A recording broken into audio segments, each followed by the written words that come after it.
This is Adam, and he's the owner of Ringba, one of the fastest growing companies in the affiliate marketing space. What could be the enterprise value of Ringba? I'm not going to tell you, but my goal is to hit $10 billion in enterprise value, and I see a clear path to get there. Ringba is a software company that functions as a tracking tool in the pay-per-call industry. And since there's no other company that does the same thing, he technically controls and tracks the entire industry. When I was a kid, I lost everything, and this industry saved my life. I made my first $1 million as an affiliate in my parents' basement. I made my second $1 million as an affiliate in my parents' basement.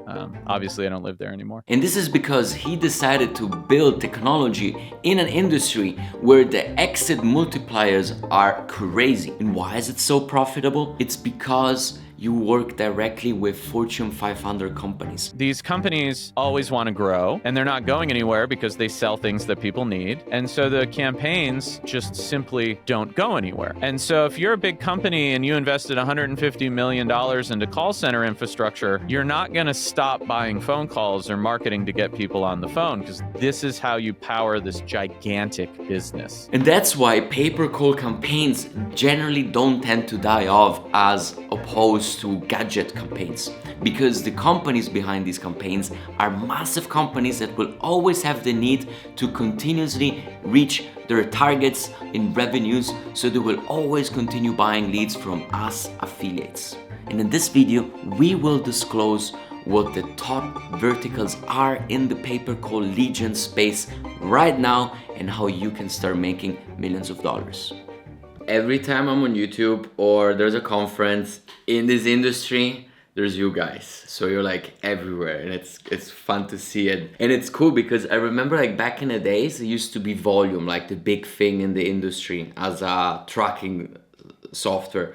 And I remember like company was going crazy, etc. And now there is Ringba, you doing the same thing in the most hyped vertical at the moment in the affiliate industry. So it's like, it's cool to see that there's a new type of tracking for a new vertical, focus on that. Back then, I think a lot of it, I mean, they were using Volume for literally everything, but I think it was a lot to do with like, I mean, a lot of Black Hat was running through Volume, a lot of like weird traffic sources, but this is like the 2.0 version in the industry that is like 10 times better and also very different. But it's cool to see like how you guys are spreading, and yeah, quite fascinating to witness. So Yeah, it's a labor of love. yeah, and I was checking out the pricing just now because I remember there was a monthly, but I suppose a lot of it comes through the fixed prices on the minutes, right, that you charge. Sure. Or I mean, everything we do is incremental. So as our customers grow their businesses, we make more money too. And we do it that way because we want to be incentivized to help our clients grow. So our mission at Ringba is to help our clients grow their businesses. And it's something we're super passionate about, and it's something the entire team works on. And it's the reason for our success. And so I literally just did a podcast here with a good friend and customer of mine, Manny Zuccarelli. He got a $100 million GOAT award for making $100 million using Ringba inside of a single year on a single campaign. wow. And I remember when we first met at a LeadsCon 5 or 6 years ago, and it was just him. And he wanted to do something different and was working on some things, and we talked. And I've had the pleasure of watching his business grow over the last 5 or 6 years to massive scale, and just love how we were able to be a part of that. Take credit for it. Like, Manny is such a hardworking guy, but it's just like super fulfilling to know that we played a role, and that's something we're really proud of. And I think that's why we found the success we have. Our mission is not about us. It's not about how we make money or how we do anything. It's really about our customers and how we help them scale and grow, make more money. And when you think that way, it really drives the type of technology you're making, the type of support you want to give, the type of leadership that you hire. It really drives everything about the business. And it's really all we think about every day. We have a policy directive at Ringba that basically says we want all of our people to make decisions. And the question they should ask is not to go to their manager or whatever, like, what do I do? The question they should ask is, does this decision benefit our customers, our colleagues, and the numbers now and in the future? And if the answer to that is yes, like we don't need to have a committee meeting about it. And if the answer is no, then we talk about how we can change the direction so it turns into a yes. And we generally don't like to do anything that isn't like a hell yeah. But the decisions then happen on an individual level all the time, or there must be some sort of like group call where the hell yeah comes jointly out together, no? Or how did you mean that? We do have meetings like any other business, but we try to avoid them as much as possible. We want them to be as short as possible. I'm completely okay if someone leaves the meeting. If they're like, this doesn't, like, I'm not learning anything, I don't need to be here, I can't add any value, they shouldn't be there. They should leave and go work on something that's most important. When you're building a business, you really have two options. And I think that new entrepreneurs are trying to outsource or find the cheapest way possible to do something, right? Like they want to find someone that can do something for them cheaply that they can delegate to. And generally what happens is you never get the work product that you really want. And you have to go back and do more work. So when we think about recruiting people, we want to recruit people that are so good at what they do that we learn from them constantly. And when you let someone like that run off and make decisions the same way that the mission drives them and our culture drives them, like they just make good decisions. It's really hard to scale company culture, but I think finding the talent that's as incredible as possible, teaching them the rules of the culture and how you expect them to make decisions, and then they buy in on the mission and your values and your process, like you just let those people run off to the races and they're going to deliver really great results. That comes with experience, I bet. Like, how did you start? Like, it wasn't always like this, no? Like, you have a lot of experience, as you told me. You did a bunch of things, but it wasn't always like this, no? Like, for example, on me, I can see like, now I'm starting to understand this more because I always sucked at hiring, but slowly I'm finding people where I'm in a position where I'm just listening and learning constantly. And it's so empowering. Then you're actually hyped about the hire you just made versus I take someone and I micromanage everyone. So, by the way, for the record, when did you start business? Just to have a reference. Like at what age and how young are you now? I started my first business when I was 14. Oh, wow. Okay. Same boat. And now you are? How young are you? 40. 40. Okay. So you've been, it's many years. Yeah. I really haven't had many jobs or, like one or two when I was a teenager. I just always I'm a builder, right? Like I always wanted to build. Also, I barely made it through high school. I have no college degree. I was a mess when I was a teenager and into my early adulthood. Like I partied a lot. I got a DUI when I was 21 for sleeping in a car drunk. And granted, that's not an excuse. Like I engaged in bad behavior and like I was a mess. And so like I always wanted to build, but at the same time, I really had no other options or choices or anything like that, right? It was almost impossible for me to get a job. I had no real experience. I am not somebody who's a good follower. Like I don't follow rules. I don't listen to authority, do what I don't want to do. It's really like me having a job is a nightmare for somebody if it's not a leadership position where I can make decisions because I just, yeah. And when I was younger, I wasn't calm. So it wasn't. Yeah, you need to channel the energy somewhere. No, I get that a lot. Like, I never had a job. I think I had some sort of a partnership once where I had a sort of a boss back when I was 15, but it didn't last long there because I couldn't execute what I wanted. So I feel like some people are like us, and it's not that many, and the majority prefer to follow, even though they don't like it all the time. And we also don't like to lead all the time, but it's just necessary because we're like, we need to get it done. Doesn't matter if it's pretty or not. But at the same time, we will never be comfortable in another position to, as you say, to follow. When did you feel like there was this sense of confidence in hiring people that more in a leadership position and let them guide you versus the opposite? Was it always like that, or you grew into this and understood that this was the better way? Because I love the fact that you avoid meetings. I love the fact that you hire people that just tell you what has to be done, and therefore they make better decisions. But how do you get to that point? When did you start transitioning into this? Was it always like that? No. When I was younger and an affiliate, I also owned some other businesses, and I generally tried to find the cheapest labor possible. Some of that was because the businesses weren't making a lot of money, and you have to pick and choose how you're going to allocate your resources. But even when I had some resources, I still tried to find the cheapest talent possible.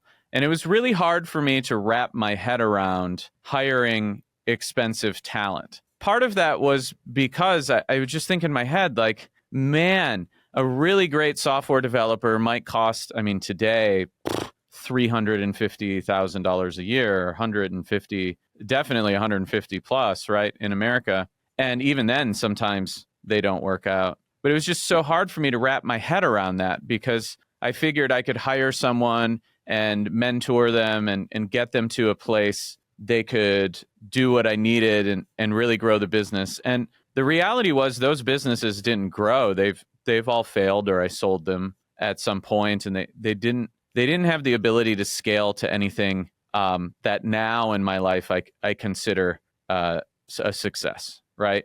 And I want to preface this, like, when I was in my early 20s, I wanted, I wanted to maybe travel more, and I wanted Mercedes, and I wanted to live in like a nice house. That's And okay. like, Yeah. yeah, exactly. These things are okay. And that's how I thought. And today, I don't actually care about any of those things. When I moved to Miami, I lived in a really shitty hotel room for 45 days and then some small Airbnbs. I like had a suitcase with clothes that were 10 years old. I don't shop. I haven't bought like people see me wear different watches sometimes, and I think it's funny. One of my friends said, "Oh, I like that watch. You're like full Miami now." And I laughed and I said, "I bought this 16 years ago. Like I haven't bought a watch in forever." I didn't have a car for 10 months when I moved to Miami, and I've lived most of the last decade without owning a car. And so like I don't really care about those things. They can be useful, but they don't motivate me anymore. And that mindset shift really changed how I think about talent. And so to be candid with you, the question I'm asking today is, how do I grow Ringba to $10 billion in enterprise value? I see a clear path to doing that. And the way you do that is you convince the smartest, most talented people who are willing to listen to you to come work on your team, and whatever is necessary to get them to do it, right? Like people can deliver. I think your mindset around what your goals are and what you want to accomplish also really drives how you're going to recruit or think about business. If I want a Mercedes and a nice place and to, have a couple $1 million or whatever, I can hire some mediocre talent and build a business and make some money. And then like YOLO, laptop lifestyle, whatever. But if you want to build something incredibly rare, you have to find incredibly rare people to help you do it. And so I literally think about this all day, every day. Since I when? dream about it. How It's many like years have you been in this mindset? before Ringba, Harrison and I had a really successful business. It was an 8-figure business with a team of 4. Margins were pretty high. And we did very well. And we were making a lot of money, but we weren't building anything, right? Like I made a bunch of software to power the business, and we had things that we built, but we weren't building anything. If we died, the business was over. It was pure affiliate? Yeah, kind of. We were affiliates, but we had a partnership with a big company, and so they built us a custom back end, and we had our own software as well that was powering portions of this. It relied heavily on Google search feeds, which the big company had permission to use. So like And you were doing content arbitrage, sort of, or no. We were doing apps, downloadables, browser extensions, toolbars, and getting paid per commission, basically. as a model. Yeah. Well, no, we made money on the back end. So we negotiated a deal where we weren't just an affiliate getting a CPA, we were getting an LTV. As an affiliate, if you're not getting an LTV, you're not doing it right. And so we had this business. In the defense, sorry, just on this. In the defense, the payout, the commission can be calculated as an LTV just upfront for the affiliate. Like the partners, for example, I work with, we don't have an LTV agreement, but they bake it in right away. I think when you know where your quality is, having an LTV is really important. Also, this partner we were working with, and I'm not going to disclose, but the partner we were working with really wanted the growth volume and the revenue for other reasons, right? Like they were trying to grow their business, they were raising funds and doing other things. Right. Mm-hmm. And so they gave us an incredibly strong LTV, like 95%.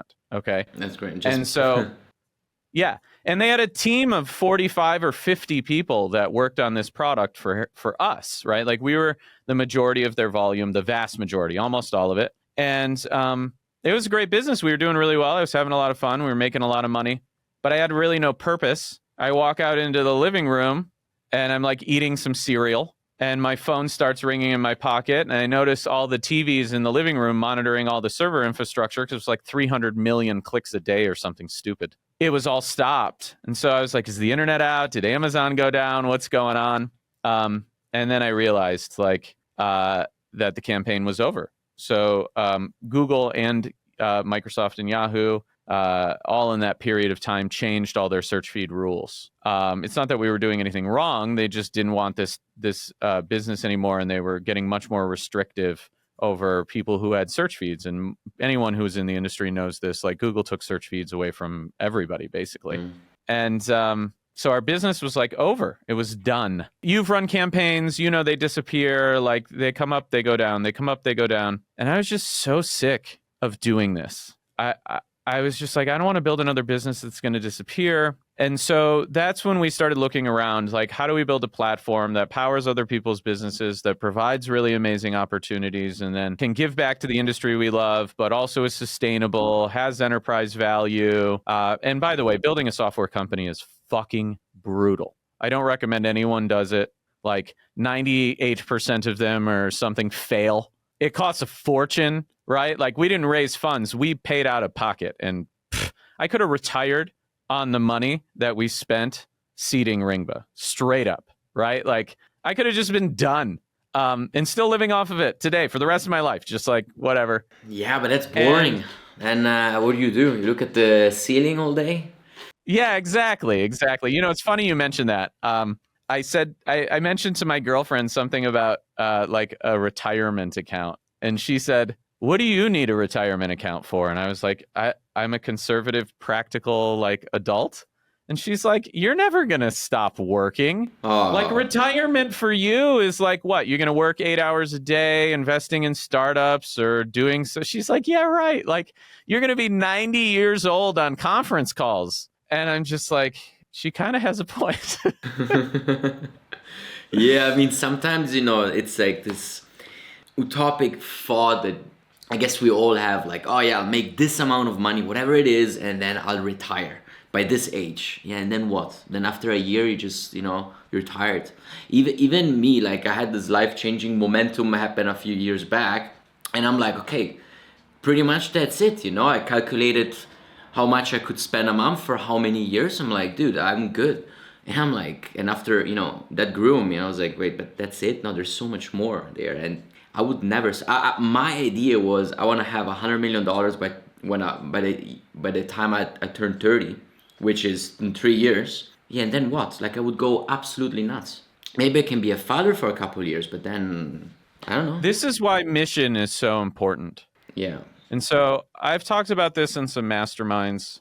I think and this is my progression too. It's most people's progression. Like you start out and you're trying to make money so you can buy cool things, a Lambo or a house, or in my case, I wanted a Mercedes. And then once you get the thing, you're like, this is no longer fulfilling anymore. Like it was fun for like 20 minutes. I'm like, cool. And so in my case, I ended up buying another Mercedes. It was like, I have 2 and then 3. And then I had 5 cars. And then I'm like, wait a second, I don't even drive. Like why am I doing this? This isn't like getting me anywhere. Then the next progression people generally have, like you said, is they start a family and they go, well, I'm doing everything for my family. And I think that's a much more heartfelt, sort of respectable mission. Not to say that there's anything wrong with wanting to buy things. I'm not talking shit about that. No, but it's But more when you fulfilling as a man to have a family. Like you Yes, buy anything materialistic, it gets old tomorrow. At exactly. least you build It's out a like, family and you have kids, and that's, it's a biological fulfillment. It's a beautiful thing to have, which I don't have, by the way. Do you have kids actually? no, I don't. Okay, so we're just advising here, or what do we imagine what it would be like. Well, I have a lot of friends that have kids. They tell me I should have them all the time. I also have a ton of employees. I mentor regularly. Maybe that's like kids. I don't know. That's sort of a family, yeah. But I think so. Once you are like, hey, my mission is to support my family, you can actually attract better talent. No, like you cannot attract great talent if your mission's to buy a Lambo. Like that talent's like, whatever, I'm going to take this person seriously. Yeah. But if you do it for your family, you can attract better talent because other family people will be like, wow, this is a good person. They care about their family, so they'll care about my family. And yeah, it's a much stronger alignment. Like, Yeah. it's deeper, it's more stable. People with families think about stability. They're more serious about their decision and they think more long term. While a 23-year-old kid, the ones that are married today and God knows what happens tomorrow, it's not a deep, how do you say? Exactly. It's not deep. And then the top of the pyramid here is where I'm at, and it's that you create a mission for yourself that is bigger. For instance, at Ringba, we help people make billions of dollars, which is pretty incredible to me. I never expected that, but our mission to help our clients grow is not really fluff.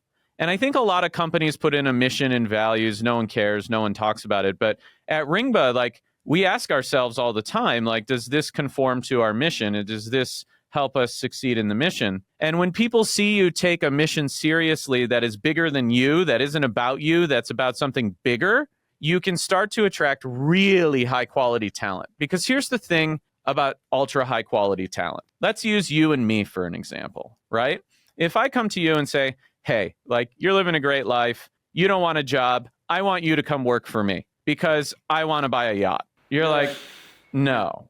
But if I come to you and say, hey, Alex, listen, I want to figure out a deal where you and I can do business. I want you to come work for me. I want to completely disrupt the industry we're in and provide this incredible opportunity for affiliates and other businesses to make billions of dollars, which affects hundreds of millions of consumers a year. And we can have a sizable impact on improving people's lives, scaling businesses that use our software so that literally hundreds of thousands of people will have jobs and be able to build a future for themselves. And I'm willing to compensate you in a way that gets you excited. Now, you don't want a job, but you just heard the words that I said. And if I actually pitched you that, you would take a pause and you would think about it for a second. 100%.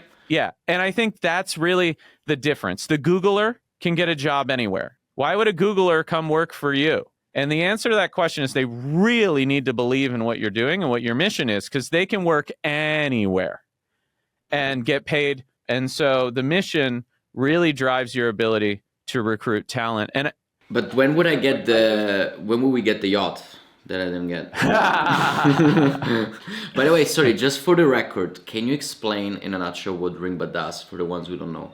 Yeah, of course. So Ringba is a call tracking platform. We service 4 different kinds of customers. Affiliates who sell calls, right? So sellers of calls. We service companies, trade calls or broker calls. For instance, they buy from one party and sell to another.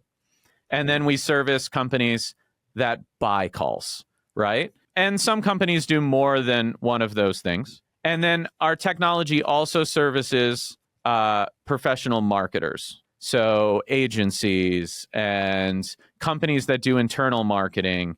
And what our software does is it helps people get the most money out of every phone call that they're getting through advertising. I heard you saying, and I really like that bit, in this industry, in the pay-per-call industry, because you're selling to Fortune 500 companies, like you sell the leads to Fortune 500 companies, the campaign never really dies. Why? Yeah, they don't die. Yeah. Why? Yeah, I mean, I wanna hear it. I wanna hear it from you.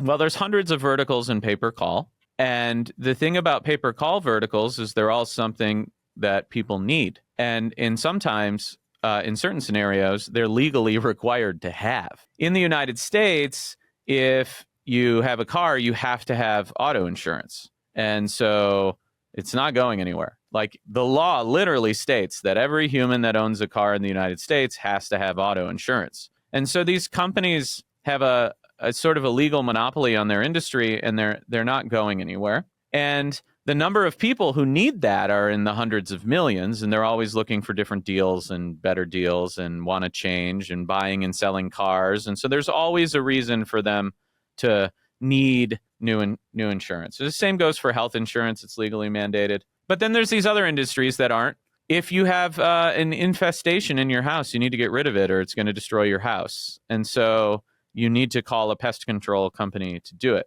You want to remodel your kitchen? Great. Your garage catches on fire? Great. People need people to mow their lawns. People need dentists. People need doctors. People need all sorts of things. And they're always going to search to find them.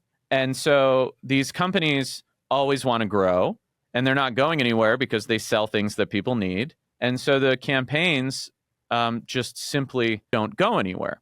Also, for the really big companies, they have to invest millions, tens of millions, hundreds of millions, I mean, maybe even billions of dollars into infrastructure to sell their products and services over the phone. And so if you're a big company and you invested $150 million into call center infrastructure, you're not going to stop buying phone calls or marketing to get people on the phone, because this is how you power this gigantic business. Yeah, which is the main difference with working with some smaller brands that just launched a new gadget and they might run out of inventory, run out of stock, they're not making enough money. Well, these companies, yeah, that's the biggest difference. So, and also, or they mismanage their finances, or the marketing doesn't work anymore, or they just say, wait a second, I can just copy what the affiliate's doing and do it ourselves. Like, big companies don't do this. And even if there are more than one that are enormous companies, so even if a buyer goes down, like what happened, I mean, okay, the whole vertical got hit a bit to the ACA space, but even there, there are alternatives and you can resell the call to another one. Yeah, I mean, to be transparent with you, we have not seen a dip in ACA traffic. Yeah, I heard. I heard, but it's probably gonna be stricter in the future, like they did with SMIDs, with Medicare and all of that. I mean, it makes sense. You cannot deceive people hardcore. And that's a bit the stigma. This is a great thing. Like affiliates or companies, they freak out and panic. I go, this is amazing. They're going to regulate ACA more. They're going to tighten it up. The market's the same size. The companies are going to be better. They're going to be more sustainable. Less players, probably less. Yeah. In Medicare, this happened. And overall, we saw volumes increase. Not decrease, increase. Now, granted, there are losers every time this happens. Some affiliate who's just ripping off someone else's ads probably can't keep running their business. But anyone who's trying to do something legitimate has this incredibly huge opportunity anytime something like this happens. I predict, based on what we've seen before, that these verticals are going to keep growing and get much bigger, much more sustainable, just like Medicare did. But you need to become a more advanced affiliate. Not just a kid that rips off ads and launch them and uses Biden in their ads, but respects the rules, grows up, establish a better business, and that creates more stability. Boring is good. Like, kids start affiliate wanting to make the quick buck right away, and they like these spikes, but I feel like boring is the best way. Like for me, the last 4 years have been extremely boring working in the health sector in general. Like, boring, but it prints, like that's important. And it's actually beyond that. For me, it's more about keeping my partners happy. Even though I'm just an affiliate in this case, in the affiliate industry, I'm not building a business or a tracking tool or anything, but even then, matured, and it feels like it goes beyond that. So well, I think the formula is, you try and get rich quick, and then it doesn't last, and then you're not rich. The alternative is to get rich slow, and then it keeps going and it keeps getting bigger, and then sooner or later you're like, wow, you can be really rich. And that's what building a business is. Like I I always think it's funny, like people ask me like, wow, Ringba's everywhere. It's so big. Like, what's it like? Like, when are you retiring? When are you going to sell the company? Like, whatever. And they don't realize how much pain and suffering and labor went into doing what we're doing. How many sleepless nights, how much back pain, a panic attack, just crazy amounts of stress to actually build something. They only see the success on the other side. On the trading floor. And so, yeah, it's a really different adventure. And, the answer to that question. How's your morning like? Like you wake up, do you get like, when you look at your phone, some like instant anxiety every now and then? I mean, it depends. It depends. Like, I do. If like, I have a message from one of my partners or an email that's like a really big problem, usually I'm up out of bed on it, right? Most of the time, that doesn't happen every day. I hope so. Sometimes I get a phone call. I got a phone call at 4 a.m. on a Saturday or something. And it was one of our partners that works in telecom. And they're like, hi, Adam, good morning. And I'm like, why the fuck are you calling me at 4 a.m, right? Like, why me? And they're like, we have a problem. And you need to go wake up. And I was like, I'm not waking up developers, right? I'm going back to bed. What? And then they're like, wait. And then they explain the problem. And this is the CEO of a very large company who called me. I was like, okay, all right, hold on. I'll call you back. And so then I wake up a bunch of developers. We spend 3 hours working on the problem, and then we all go back to sleep. So like these things happen. No one sees it. And you have to be that committed. Otherwise, you can't build a real business. And I think that level of commitment and discipline and pain tolerance as a business person is very different than what most affiliates are willing to suffer through. Yeah, but it's also interesting to see that you grew into this person. Like you have been that kid before. And I think it's needed to go through that as well. I think it's all, some people maybe have this, like, if we compare ourselves with like Zuckerberg, and he was a billionaire even younger than me, sometimes it's hard to imagine like someone that had that type of like focus and discipline so early on. But at the same time, it's bad to compare, and actually it's a good example to see like that everyone has a different journey, and as you went through stages, everyone does. So it's cool to hear. But yeah, waking up, so when I wake up sometimes, it's not every day, it's the same thing. Like sometimes I wake up and I get like, because I work in different time zones, and I get like 10 messages that need critical thinking. And I'm just like, holy smokes, that's heavy. Let me get up and get some coffee. And some other days it's just like, okay, whatever. Well, I think people would really be surprised by my morning routine. If I don't have a meeting, I usually get up around 9:30 in the morning Eastern, which I think people are like, what? And the reason for that is I'm on 24/7, right? Like last night at dinner at 8 o'clock, I was out with my girl and I started getting Slack messages that I needed to deal with. And so I'm like, hey, hold on, and then I spend 15 minutes dealing with it at 8 o'clock at night. And then at 10:30 at night, someone on the West Coast team hits me up and it's like, hey, like we need to deal with something. It just doesn't matter.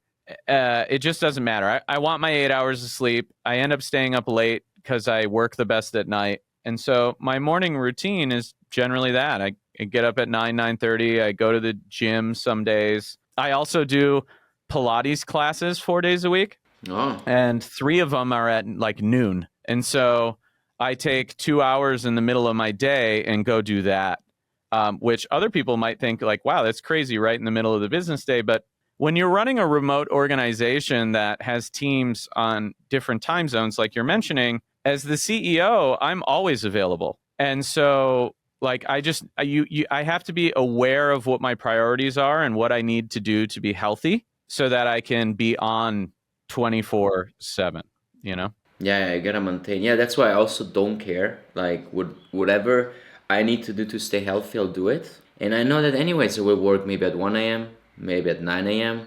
Every day is different. And I think that's beautiful. I think that's the new era. Like, I feel like with all these remote companies, that will become a thing. Of course, there are strict times we all need to respect, from CEO to employees. But it's kind of like the new way of living, especially like as a CEO that has employees all around, like Are they all in US, by the way? Is all your team in US mainly, or? No, we have people in North America, we have people in South America, and we have some people in Europe. And Europe they're like, mostly like sales or that? no. We have a couple high level engineers, former Microsoft engineers that live in Europe that work on one of our teams. Yeah, Netherlands or where about? Netherlands. Yeah, they're all there. They're all Yeah. there. Yeah. And so they make time to hit the meetings, like you said, even though it's like a weird hour for them. But then they do the meetings and they deliver what they need to deliver more on a reasonable time for them. And as a leader, like we talked about, I trust my people to make decisions. The minimum expectation I have for our team is winning, and so I just very clearly communicate and expect people to deliver what they need to deliver. And if that means that they drop their kid off at school in the morning and pick them up at 3 p.m. so that they can have a better family life, I'm fine with that. Like, I don't care at all as long as they're delivering what they need to. And then they communicate, right? Like, I asked someone for something the other day. They're like, hey, I'm picking my kids up at school. I'll be back in an hour and a half. Then I'll get that done for you. And I'm like, cool. Is this from top to bottom or more? I mean, Yeah. It sounds like it's top. Okay, so it's not just leadership roles. Yeah, it's top to bottom. Some of our roles require more attendance, like support, for instance. Yeah, that's where I was going. Yeah. Yeah. So we have guardrails around some of that, but we'll reorganize their schedules if they want. And I think just being very flexible, as long as people are completing the work, is a really great benefit. And then also people are less likely to get burnt out, which is the number one concern. And we have a lot of people at Ringba have been here for a really long time. And so if you don't allow that type of flexibility so that they can be with their families and do the things they want to do, then they'll get burnt out and they won't be able to produce anymore. How many are you actually? I think 75. Yeah, that's and hiring for everything. I can imagine. Yeah, I mean, and also sounds like you're all good humans in there. I also don't understand companies. It's old fashioned. Definitely not in our industry. Maybe some, but I don't know of them too much. But around all these strict rules and not remote working, like where my dad works, is for example still like that, and it's like, damn. Not even after let me touch on that. I think there's a huge amount of value in meeting with smart people in person to come up with ideas and do things. And that's why we're holding a Ringba company event this year. We see each other at trade shows. We have a new CTO now.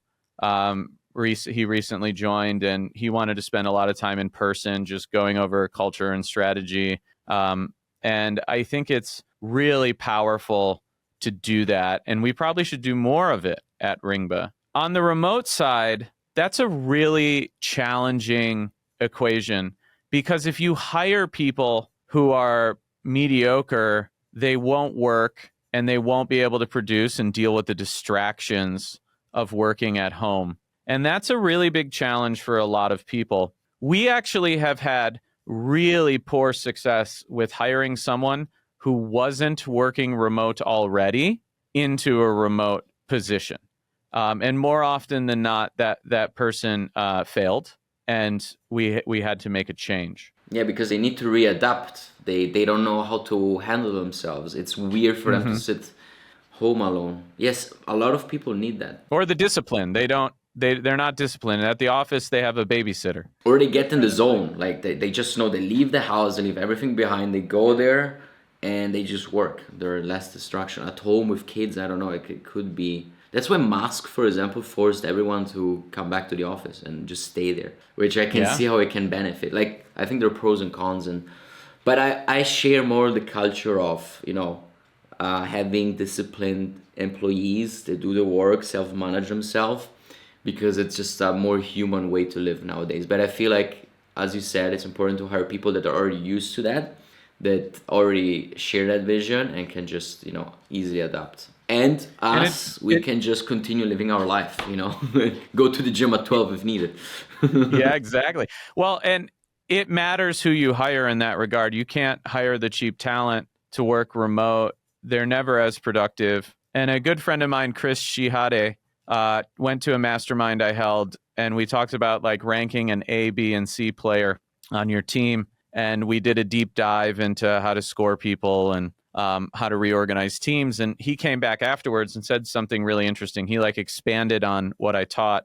A C player is somebody you give a task to, and they're probably not going to complete it. And if they do, it definitely won't be on time, and it will not be to specifications. It's just not going to be good work, right? A B player is generally someone would prefer to do a good job, but probably isn't going to. So they may want to be good at what they're doing, but they likely will not deliver on time, or they'll deliver an incomplete result. But no matter what, the result is going to probably be 80 to 90% of what it should be. And so it's not what you want. And then an A player is someone you assign a task to. They end up asking a ton of questions. They deliver it early with a better result than you actually asked them to do. And when you find those people, you can let them do whatever they want. Like, sure, you want to work on Saturday instead of Tuesday? You want to drop your kids off at school every day? You want to take Wednesdays off? Like, those are the types of people that we seek out. And they're never the ones that are in the affordable category, because they know they deliver great work. And I think a lot of entrepreneurs shy away from hiring those types of people because they're expensive and it's a big risk. But, you make one incredible hire on your team when you're small, it can change the outcome of your future and move you towards a much better outcome. It's more expensive not to try that approach in the end. Yeah, exactly. It's way more expensive. Time, way more expensive. Stress, and then all the results. But even just like the time, I mean, as an entrepreneur, it's so hard to make something work from the ground. And and if you can kind of find a shortcut, and that is hiring the right people without being cheap, that is a huge save. Let's forget the money. It's just like the mental power that goes into it. Because every day you need to power it in order to make it work. Yeah, it's a lot. And so, we were talking about this earlier, but I just simply do not want to work with people who aren't way better than me at whatever their role is. Like, someone needs to be so good at what they're doing that I just know I'm never going to be that good at that, and then have the humility to take a step back and let those people do what they do and to listen, which I think is also really hard for a lot of entrepreneurs. As your business grows, you actually want to give up more control. It's not about holding on to it. Scary thing to do. Yeah, super scary thing to do. Extremely scary thing to do. I think that's one of those things that as an entrepreneur you need to grow into and let go. And let go is always like the easiest thing to say, but the hardest thing to actually do. And I think that's where more growth comes. I think, like, again, it's stages, and I feel like I'm on that stage in many ways, because I keep hiring people, firing, and it sucks, like it sucks in both ways. Sucks because you hire someone, you invested time and energy in that person, turns out it's not a good hire. You didn't only lose, let's say, the money you spent, but also that you occupied that slot for a few months with the wrong person. So I feel like that's where I'm at, to like get comfortable with that and just continue doing it. I think defining culture and values in a really concise, clear way helps a lot with this. Generally speaking, we hire based on values first and talent second. And I think when people really resonate with your mission and your values, and if you don't have a mission, that's okay. You just have to come up with one and why you're doing what you're doing. But when people believe in the mission and they believe in the values, it's usually very clear whether someone's going to get excited about it or not. And if they're not excited, don't care about the mission and values, and they're just like, they don't have the energy around it, then you already know they're not going to be a good fit. To your point, I think some of the worst mistakes we've made have been letting people stay that we knew weren't a good fit because we care about people and we want them to be successful, so we'd invest more time when we shouldn't. And we're better about that now. I think Netflix's model of hire slow and fire fast is the correct one. If someone's not a fit, it's better for everybody to send them on their way so that they can go find a place where they can deliver great results and be happy and fit in, you know? Yeah, that's Like no one wants to struggle. no one, yeah. But so hire slow as in like involve them step by step and give them like fractional task of a bigger job or No. So, for instance, we just brought on a new customer success executive who's going to work with a lot of our big clients and learn more about their business, talk to them regularly. We knew she worked for a a current customer of ours. She used to work there. She's not there anymore, so it's not a conflict of interest. She spoke with our recruiter. She then spoke with someone on the sales team.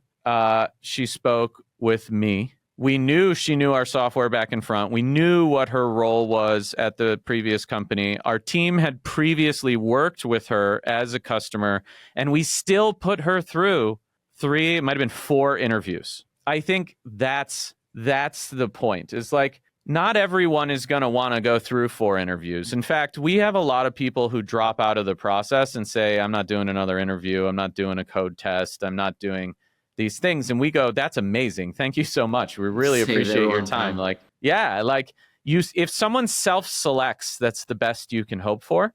And so what you want to do is give people enough opportunity to self-select, to say, wait a second, if these people are going to do 5 interviews and a code test that's 2 hours long, and then the CTO wants to have a strategy call to run through like complex technology for 2 hours, like that's a 7-hour commitment to trying to get a job here. Nah, I'm out.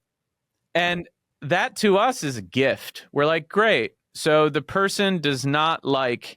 Yeah, it doesn't fit. The person does not want to find a place where they're like, hell yes, this is incredible. I want to do this. They just want to find a job. And like, that's not what we're looking It's for. funny, I had that scenario just recently where I was hiring someone to manage all the production, the content production, and also manage the content shoots for ads. So basically like the head of media. And we talked to some incredible minds, and there was this guy. I was like, oh, he's gonna be a fit. And because we put him through like 3-4 calls, he didn't even show up at the end. And I was like, oh, it's probably a good sign. Then it's fine. I don't want to even entertain the thought of hiring that person anymore. I think that saves time.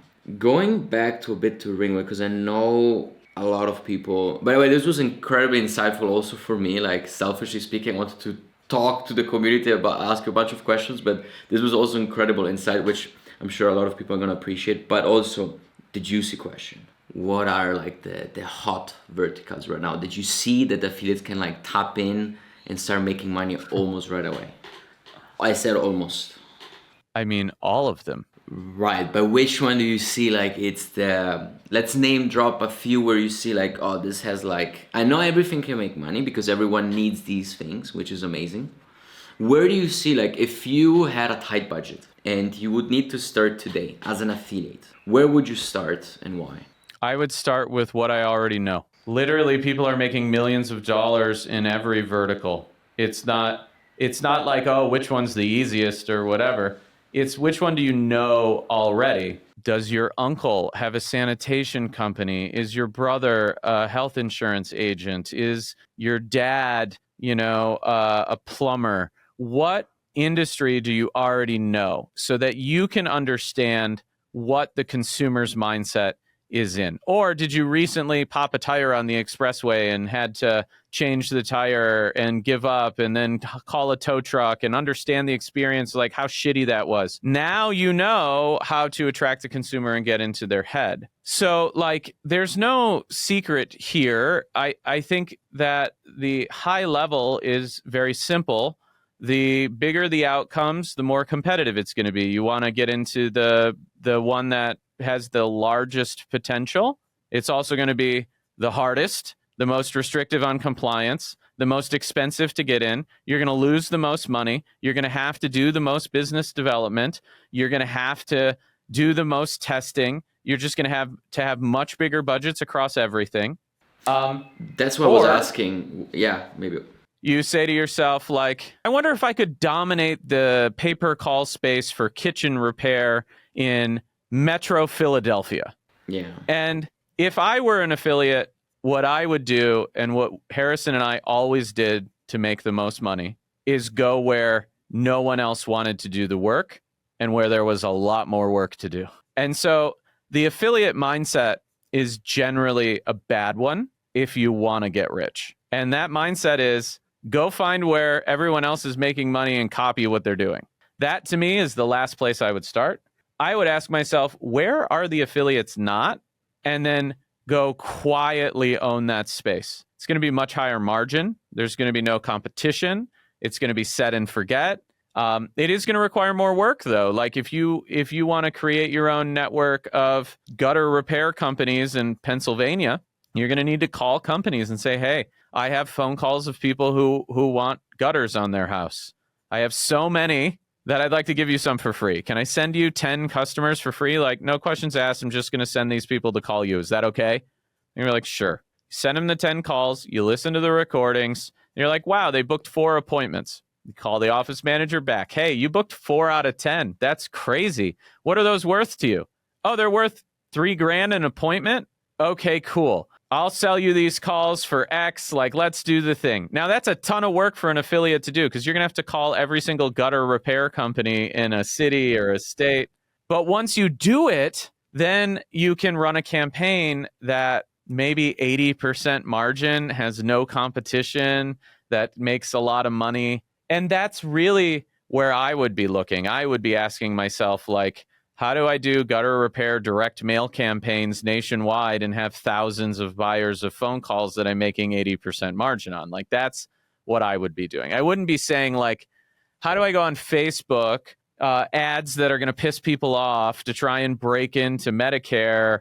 And like that's not how I would do it, because there's so much opportunity that the other places people aren't thinking about. Like you can just make a ton of money. I mean, look, Angie's List, public company, absolutely massive. All these home services companies are absolutely massive. And there's generally, if I were going to do one of the more saturated verticals, I would be asking myself, where are the affiliates not? Are they not sending direct mail? Are they not using yard signs?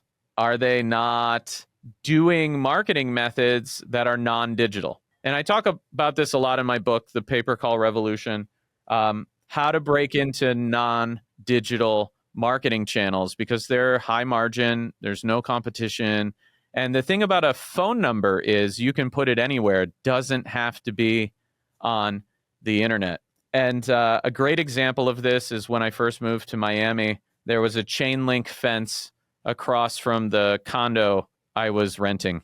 And on that chain link fence, every 30 feet was a sign that said, need movers, phone number. And I took a photo of it and I called it, and it clearly went to a call center, right? It was not some local moving agency.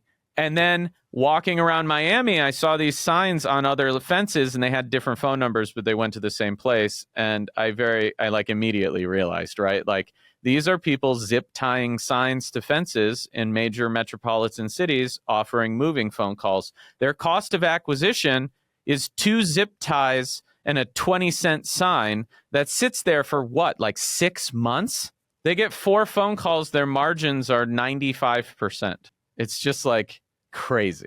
And putting yourself in the shoes of an European kid or someone that lives outside of the US that wants to run Facebook ads, for example, for these type of campaigns in the US. That's what I was coming from as well, because they could do it locally. It doesn't mean they have to do it in the US. But let's say they would want to, because I know it's very hot. Everyone speaks about US, it's very scalable.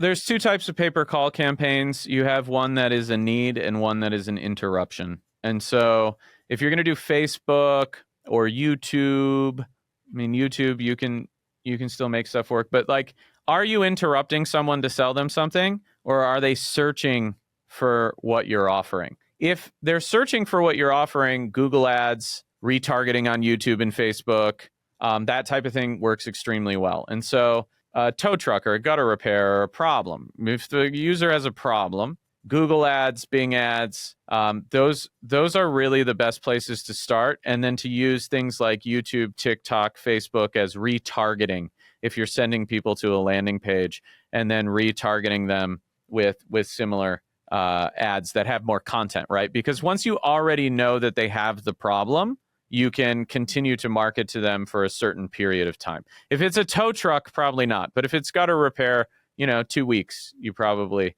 can retarget them. If it's something like ACA or Medicare, final expense, life insurance, mortgages, financial services, debt consolidation, these are going to be more interruption style campaigns like a Facebook, a TikTok, a Snapchat, a YouTube. And all those channels work for all those types of campaigns. And so I think the best way is to first look at the available campaigns you may want to run, decide if it's an interruption or a need, and then choose your traffic source accordingly. Yeah. Cool. And you have a book there. Can you show it to the camera? Because I don't think it's fully in. Yeah.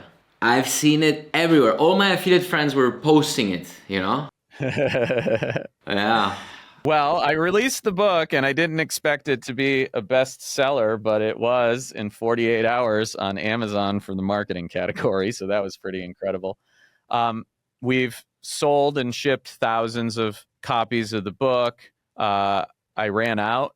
We just had another 10,000 copies printed. They're going to be gone in the next couple weeks. And I'm actually excited. I'm back to running ads again for the book, not for calls. And the book's amazing. Like, look, I'll be straight with your audience. Harrison and I spent a ton of money on this book. I wrote it. He supported me for it. But we spent a couple $100,000 producing it. And we will make $0 on the sales of the book. We will never get our money back on the sales of the book. And the reason I wanted to do it is like when I was a kid, I lost everything, and this industry saved my life. Performance marketing literally saved my life. It helped me become very successful.